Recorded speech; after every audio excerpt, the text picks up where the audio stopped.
Hello ವೀಕ್ಷಕರೇ, ನಮಸ್ಕಾರ. ತಮ್ಮೆಲ್ಲರಿಗೂ ಮತ್ತೊಮ್ಮೆ ಭಾಗ್ಯ ಟಿವಿಗೆ ಸ್ವಾಗತ ಸುಸ್ವಾಗತ ಕೋರ್ತಾ ಇದ್ದೀವಿ. ಭಾಗ್ಯ ಮತ್ತು ಗಿರೀಶ್. ಸ್ನೇಹಿತರೆ, ಇವತ್ತಿನ ವಿಡಿಯೋದಲ್ಲಿ ದಾಲ್ ಫ್ರೈನ ಮಾಡಿ ತಿಳಿಸ್ತಾ ಇದ್ದೀವಿ. ದಾಲ್ ಫ್ರೈ ಅಂದರೆ ತೊಗರಿ ಬೇಳೆಯಿಂದ ಮಾಡ್ತಕ್ಕಂಥದ್ದಲ್ಲ, ಇದು ಕಡಲೆಬೇಳೆಯಿಂದ ಮಾಡ್ತಕ್ಕಂಥ ದಾಲ್ ಫ್ರೈ. ಹೌದು, ಅನ್ನಕ್ಕಾಗ್ಬೋದು, ಪೂರಿಗಾಗ್ಬೋದು, ಚಪಾತಿಗೆ, ದೋಸೆಗೆ ಎಲ್ಲದಕ್ಕೂ ಎಕ್ಸಲೆಂಟ್ ಆಗಿರುತ್ತೆ. ಈ ಒಂದು ದಾಲ್ ಫ್ರೈ ಮಾಡಿ ಜೊತೆಗೆ ಈರುಳ್ಳಿ ನಂಚ್ಕೊಳ್ಳೋದಕ್ಕೆ ಸೌತೆಕಾಯಿ ಇದ್ಬಿಟ್ರಂತೂ ಸೂಪರ್ ಆಗಿರುತ್ತೆ. ಬಿಸಿಲೇ ತಿಂತಾ ಇದ್ದರೆ ಇದು ರುಚಿ ಸಖತ್ತಾಗಿರುತ್ತೆ. ಹಾಗಿದ್ರೆ ಬನ್ನಿ, ಈ ಒಂದು ದಾಲ್ ಫ್ರೈನ ಭಾಳ ಸುಲಭವಾಗಿ ಯಾವ ರೀತಿ ತಯಾರು ಮಾಡೋದು, ಹಾಗೆ ಬೇಕಾದಂಥ ಪದಾರ್ಥಗಳೇನು ಅಂತ ಈಗ ನೋಡ್ಕೊಳ್ಳೋರಂತೆ. ಬನ್ನಿ, ಈಗ ತಯಾರು ಮಾಡ್ತಕ್ಕಂಥ ವಿಧಾನ ಹೇಗೆ ಅಂತ ನೋಡ್ಕೊಳ್ಳೋರಂತೆ. ಕಡಲೆಬೇಳೆಯ ದಾಲ್ ಫ್ರೈ ಮಾಡೋದಕ್ಕೆ ನಾವಿಲ್ಲಿ ಒಂದು ಬಟ್ಲನ್ನ ತೊಗೊಂಡಿದ್ದೀವಿ. ಬಟ್ಲಿಗೆ ಈಗ ನಾವು ತೊಗೊಂಡಂಥ 1 ಕಪ್ ಅಳತೆಯ ಕಡಲೆಬೇಳೆನ ಹಾಕ್ಕೊಳ್ಳೋಣ. ಹಾಗೆ 1/4 ಕಪ್ ಅಳತೆಯ ಹೆಸರು ಬೇಳೆನೂ ಹಾಕಿ ಇವೆರಡೂ ಬೇಳೆನೂ ಚೆನ್ನಾಗಿ ತೊಳ್ಕೊಬೇಕಾಗತ್ತೆ. ಮೊದಲಿಗೆ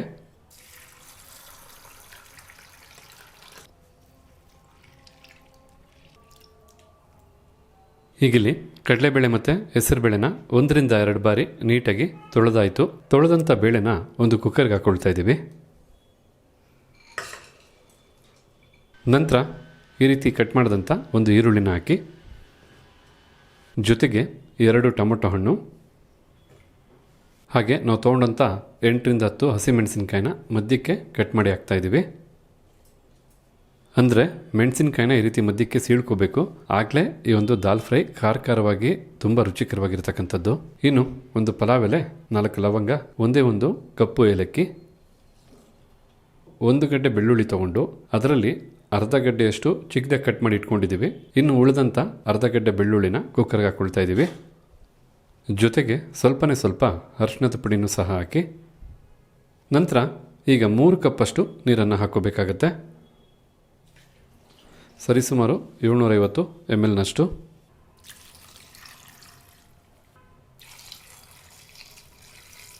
ಮೂರು ಕಪ್ಪಷ್ಟು ನೀರನ್ನು ಹಾಕಾದ ನಂತರ 1 ಟೀ ಸ್ಪೂನಷ್ಟು ತುಪ್ಪನ ಹಾಕ್ಕೋಬೇಕಾಗತ್ತೆ.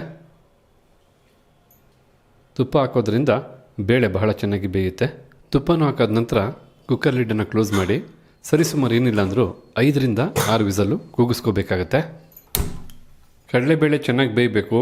ನಾವು ತಯಾರು ಮಾಡ್ತಾ ಇರ್ತಕ್ಕಂಥ ದಾಲ್ ಫ್ರೈ ಚೆನ್ನಾಗಿ ರುಚಿ ಬರಬೇಕು ಅಂದರೆ ಖಂಡಿತ ಲೋ ಟು ಮೀಡಿಯಮ್ ಫ್ಲೇಮಲ್ಲೇ ನೀವು 5 ರಿಂದ 6 ವಿಸಲ್ ಕೂಗಿಸ್ಕೋಬೇಕು. ಯಾವುದೇ ಕಾರಣಕ್ಕೂ ಹೈ ಫ್ಲೇಮಲ್ಲಿ ಕೂಗಿಸೋದಕ್ಕೆ ಹೋಗಬೇಡಿ.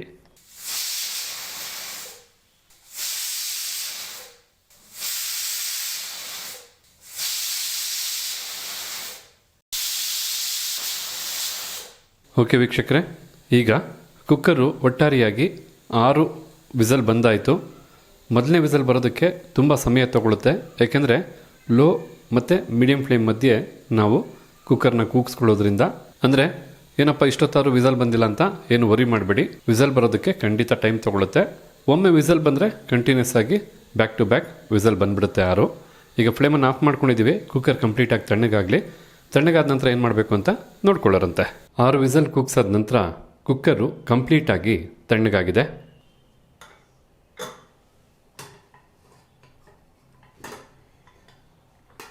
ಹಾಗೆ ತಾವಿಲ್ಲಿ ನೋಡ್ತಾ ಇರ್ಬೋದು, ಕುಕ್ಕರ್ಗೆ ಸೇರಿಸಿದಂಥ ಎಲ್ಲ ಪದಾರ್ಥನೂ ಬಹಳ ಸೊಗಸಾಗಿ ಬೆಂದಿದೆ. ಈಗ ಕಂಪ್ಲೀಟಾಗಿ ಈ ಬೇಳೆನ ತಕ್ಕಮಟ್ಟಿಗೆ ನಾವು ಮಸ್ಕೋಬೇಕಾಗತ್ತೆ, ಅಂದರೆ ಮ್ಯಾಶ್ ಮಾಡಬೇಕು. ಮ್ಯಾಶ್ ಮಾಡೋದಕ್ಕೂ ಮೊದಲೇ ತಾವು ನೋಡ್ತಾ ಇರ್ಬೋದು, ಪಲಾವ್ ಎಲೆ ಹಾಗೆ ಲವಂಗ ಮತ್ತು ಕಪ್ಪು ಏಲಕ್ಕಿಕಾಯಿ ಎಲ್ಲ ಮೇಲೆ ತೇಲ್ ಬಂದಿದೆ. ಅದನ್ನು ಹೊರ ತೆಗಿಬೇಕಾಗತ್ತೆ, ಏಕೆಂದರೆ ಆ ಮಸಾಲ ಪದಾರ್ಥದ ಫ್ಲೇವರ್ ಈ ಒಂದು ದಾಲ್ ಫ್ರೈಗೆ ಬರಬೇಕು ಅಂತೇಳಿ ಎಲ್ಲ ಪದಾರ್ಥಗಳು ಹಾಕಿದ್ದು.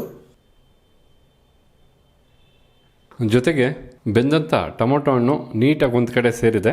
ದಾಲ್ ಫ್ರೈ ಯಾವತ್ತಿದ್ರೂ ಹಳದಿ ಬಣ್ಣದಲ್ಲಿರಬೇಕು. ಟೊಮೊಟೊ ಹಣ್ಣನ್ನು ಮೇಲಿರ್ತಕ್ಕಂಥ ಸಿಪ್ಪೆನ ಸೇರಿಸಿ ನಾವು ಮ್ಯಾಶ್ ಮಾಡಿಕೊಂಡ್ರೆ ಕಲರ್ ಚೇಂಜ್ ಆಗಿಬಿಡುತ್ತೆ.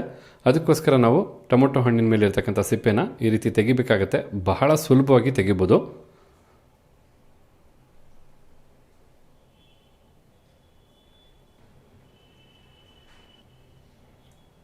ನೋಡಿದ್ರಲ್ಲ, ಬೆಂದಂಥ ಎಲ್ಲ ಟೊಮೊಟೊ ಹಣ್ಣಿನ ಮೇಲಿದ್ದಂಥ ಸಿಪ್ಪೆನೂ ಬಹಳ ಸುಲಭವಾಗಿ ತೆಗೆದಾಯಿತು. ಬಿಸಿ ಇರುತ್ತೆ, ಸ್ವಲ್ಪ ನೋಡ್ಕೊಂಡು ತೆಗಿಬೇಕು.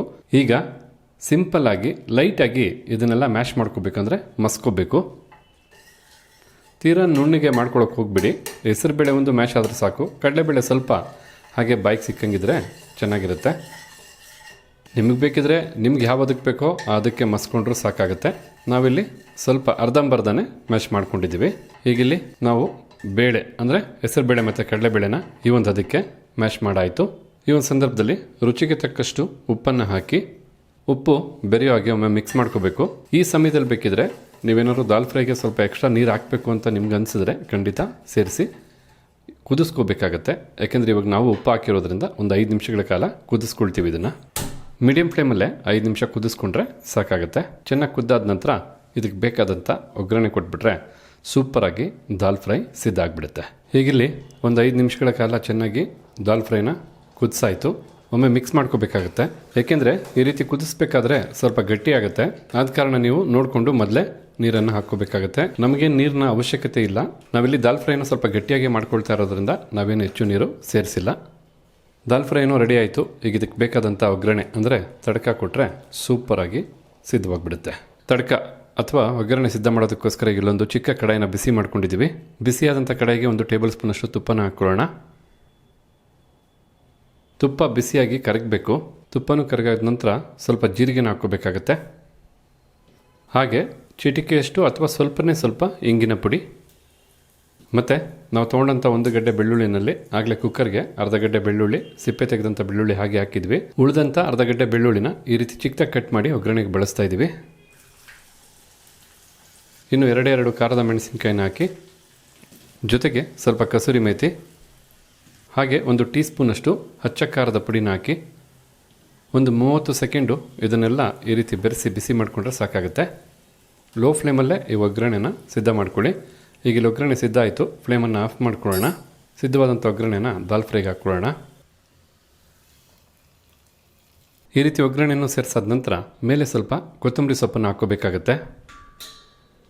ಈ ರೀತಿ ಕೊತ್ತಂಬರಿ ಸೊಪ್ಪನ್ನು ಹಾಕಿ ಒಮ್ಮೆ ಒಗ್ಗರಣೆ ಬೆರೆಯೋ ಹಾಗೆ ಮಿಕ್ಸ್ ಮಾಡ್ಕೋಬೇಕು. ಈ ರೀತಿ ಚೆನ್ನಾಗಿ ಮಿಕ್ಸ್ ಮಾಡಿದ ನಂತರ ತಾವಿಲ್ಲಿ ನೋಡ್ತಾ ಇರ್ಬೋದು ಬಹಳ ಸೊಗಸಾಗಿ ಒಳ್ಳೆ ಅರೋಮ ಬರ್ತಾ ಇರ್ತಕ್ಕಂಥ ದಾಲ್ ಫ್ರೈ, ಅದು ಕಡಲೆಬೇಳೆಯ ದಾಲ್ ಫ್ರೈ ಸೂಪರಾಗಿ ಸಿದ್ಧವಾಗಿದೆ. ನೋಡೋದಕ್ಕೆ ಎಷ್ಟು ಚೆನ್ನಾಗಿದೆಯೋ ತಿನ್ನೋದಕ್ಕೂ ಅಷ್ಟೇ ರುಚಿಕರವಾಗಿರುತ್ತೆ. ಈ ಒಂದು ದಾಲ್ ಫ್ರೈನ ಎಷ್ಟು ಬೇಗ ಎಷ್ಟು ಸುಲಭವಾಗಿ ಮಾಡ್ಕೋಬೋದು ಅಂತ ನೀವು ಸಹ ನೋಡಿದ್ರಲ್ಲ. ಈ ರೀತಿಯಾದಂಥ ದಾಲ್ ಫ್ರೈ ಮಾಡಿ ಚಪಾತಿಗೆ, ರೋಟಿಗೆ, ಪೂರಿಗೆ, ದೋಸೆಗೆ ಅಷ್ಟೇ ಯಾಕೆ ಅನ್ನಕ್ಕೂ ಸಹ ಇದನ್ನು ಬಳಸ್ಕೋಬೋದು. ಯಾವುದೇ ಒಂದು ಹೋಟ್ಲಾಗ್ಬೋದು ಅಥವಾ ರೆಸ್ಟೋರೆಂಟ್ ಸ್ಟೈಲ್ನ ದಾಲ್ ಫ್ರೈಗೆ ಆಗ್ಬೋದು. ಅಷ್ಟೇ ಯಾಕೆ ದಾಬಾದಲ್ಲಿ ಮಾಡ್ತಕ್ಕಂಥ ದಾಲ್ ಫ್ರೈಗೂ ಏನೂ ಕಡಿಮೆ ಇರಲ್ಲ. ನೀವು ಪ್ರೀತಿಯಿಂದ ತಾಳ್ಮೆಯಿಂದ ಮಾಡ್ತಕ್ಕಂಥ ದಾಲ್ ಫ್ರೈ ಖಂಡಿತ ಒಮ್ಮೆ ಮಾಡಿ ನೋಡಿ. ನಾನು ಹೇಳಿದ ಮಾತು ನಿಜ ಅಂತ ನಿಮಗೆ ಗೊತ್ತಾಗುತ್ತೆ. ಹಾಗಿದ್ರೆ ಇವತ್ತು ನಾವು ಮಾಡಿ ತಿಳಿಸಿದಂಥ ಈ ದಾಲ್ ಫ್ರೈ ರೆಸಿಪಿ ತಮಗೆಲ್ಲರಿಗೂ ಇಷ್ಟ ಆಗಿದೆ ಅಂತ ತಿಳ್ಕೊಂಡಿದ್ದೀನಿ. ಇಷ್ಟ ಆಗಿದ್ರೆ ವಿಡಿಯೋಗೊಂದು ಲೈಕ್ ಮಾಡಿ, ಜೊತೆಗೆ ತಮ್ಮ ಅನಿಸಿಕೆ ಅಭಿಪ್ರಾಯ ಈ ಒಂದು ರೆಸಿಪಿ ಬಗ್ಗೆ ಏನಿದೆ ಅನ್ನೋದನ್ನು ತಿಳಿಸೋದನ್ನು ಮರಿಬೇಡಿ.